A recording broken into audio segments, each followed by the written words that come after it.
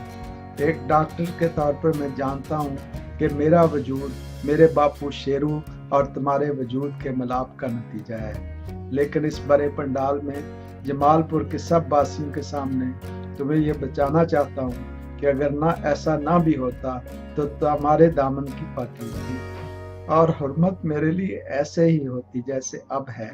تم اس زمین پر میرے لیے روح کائنات کا عکس ہو، تمہارا وجود میرے لیے مینارہ نور ہے۔ میں جانتا ہوں کہ اس معاشرے میں ایک عورت کے غریب، کمزور اور خوبصورت ہونے کا کیا مطلب ہے۔ رضوان ابھی یہ باتیں کر رہا تھا کہ اگلی رو میں بیٹھے پیر سائیں کے گدی نشین نے اٹھ کر وہاں سے بھاگنا چاہا۔ پاس بیٹھے مولانا بندر اور ان کے ساتھیوں نے اسے پکڑنا چاہا تو رضوان نے انہیں منع کر دیا۔ پھر اس کے دائیں ہاتھ میں پکڑی باؤ نے وائلن کی تاروں پر تیزی سے حرکت شروع کر دی۔ اسٹیج پر اور پنڈال میں بیٹھے سب لوگ وائلن کی دھنوں کی گرفت میں آ گئے۔ پیر سائیں کا گدی نشین بھاگتا ہوا آیا اور اسٹیج کے سامنے آ کر رک گیا۔ لوگوں نے دیکھا اس کی جسمانی حیثیت بدلنا شروع ہو گئی۔ اسٹیج پر اس کے باپو کے پہلو میں بیٹھی اس کی ماں کی آنکھوں سے آنسو رواں ہو گئے۔ سارے مجمع پر ایک سکتہ طاری تھا۔ رضوان کی ماں روتے روتے اٹھی اور کہنے لگی، راجو یہ سب مٹی کے بیٹے ہیں، انہیں معاف کر دو، یہ نادان اور ناسمجھ ہیں، نہیں جانتے کہ یہ جب ایک دوسرے کے ساتھ زیادتی کرتے ہیں تو مٹی کو کتنی تکلیف ہوتی ہے۔ اس دکھ اور تکلیف کی وجہ سے آخر کار مٹی کو اپنے ان بیٹے بیٹیوں کو خود اپنے ہی دامن میں پناہ دینا پڑتی ہے۔ ماں کے حکم پر اس نے اپنی وائلن کی دھنوں کو تبدیل کیا۔ پنڈال کے پیچھے کھڑے سب جانور اپنے اپنے انسانی وجودوں میں واپس لوٹ آئے۔ رضوان نے وائلن بجانا بند کی، آگے بڑھ کر اپنی ماں کو پیشانی پر بوسہ دیا اور پھر اسے اپنے بازوؤں میں اٹھا کر ہسپتال کے رہائشی علاقے کی طرف چل دیا۔ شیرو کمار، حیدر، مونا، سمیرا اور اس کی سہیلیاں بھی ہولے ہولے اس کے پیچھے ہو لیے۔ ختم شد۔ تو یہ تھی آخری قسط مٹی کا بیٹا کی۔ شکریہ اور پھر ملاقات کی امید لیے آپ سے رخصتی کی اجازت چاہتا ہوں۔